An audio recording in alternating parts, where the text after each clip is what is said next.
Welcome back to psychology talks with Anvitha. రీసెంట్గా కర్నూలు డిస్ట్రిక్ట్లో ఒక బస్ యాక్సిడెంట్, ఇంకా అహ్మదాబాద్లో ప్లేన్ క్రాష్, ఈ రెండు నేషనల్ న్యూస్ అయిపోయాయి. ఈ న్యూస్ విన్న తర్వాత చాలామంది ఫ్లైట్స్లో ఇంకా బస్సెస్లో ట్రావెల్ చేయాలంటే భయపడుతున్నారు. మీకు తెలుసా, రీసెంట్గా టైమ్స్ ఆఫ్ ఇండియాలో ఒక న్యూస్ ఆర్టికల్ కూడా వచ్చింది. ఏంటంటే ఆ క్రాష్ న్యూస్ విన్న తర్వాత చాలామంది వాళ్ళ ఫ్లైట్ టికెట్స్ క్యాన్సిల్ చేసేసుకున్నారంట. ఇప్పుడు అందరూ ఫ్లయింగ్ ఫియర్, ఫ్లైట్ ఫోబియా అని మాట్లాడుతూ ఉన్నారు. అసలు క్వశ్చన్ ఏంటి? నిజంగానే డేంజర్ పెరిగిందా? అసలు ఎందుకు ఇలాంటి థాట్స్ వస్తున్నాయి? దీని వెనక ఒక సైకాలజీ రీజన్ ఉంది. అదే రీసెన్సీ బయాస్. అసలు రీసెన్సీ బయాస్ అంటే ఏంటి? మార్నింగ్ నుంచి 100 ఆఫ్ థింగ్స్ జరుగుతూ ఉంటుంది మన లైఫ్లో. ప్రతి విషయాన్ని మన బ్రెయిన్ లాజికల్గా థింక్ చేయలేదు, కాబట్టి అవి షార్ట్ కట్లో థింక్ చేస్తాయి.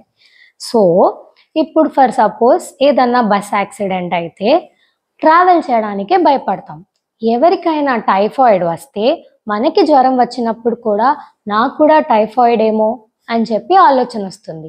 ఎందుకంటే రీసెంట్గా జరిగిన విషయాలకి మనం చాలా ఇంపార్టెన్స్ ఇచ్చేస్తాం. రీసెంట్గా జరిగిన విషయాల్ని మనం ఓవర్ ఎస్టిమేట్ చేస్తూ అన్నిటిని దానికే రిలేట్ చేస్తూ ఉంటాం.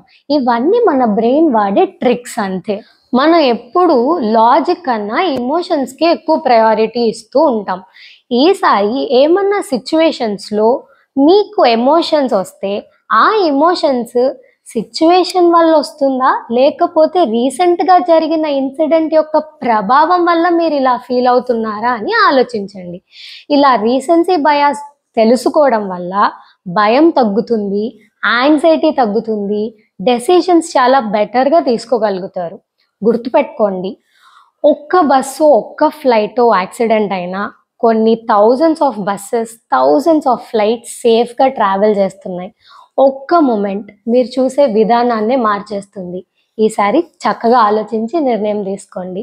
ఇలాంటి ఎన్నో ఇంట్రెస్టింగ్ అప్డేట్స్ కోసం stay tune. See in the next episode. Bye bye.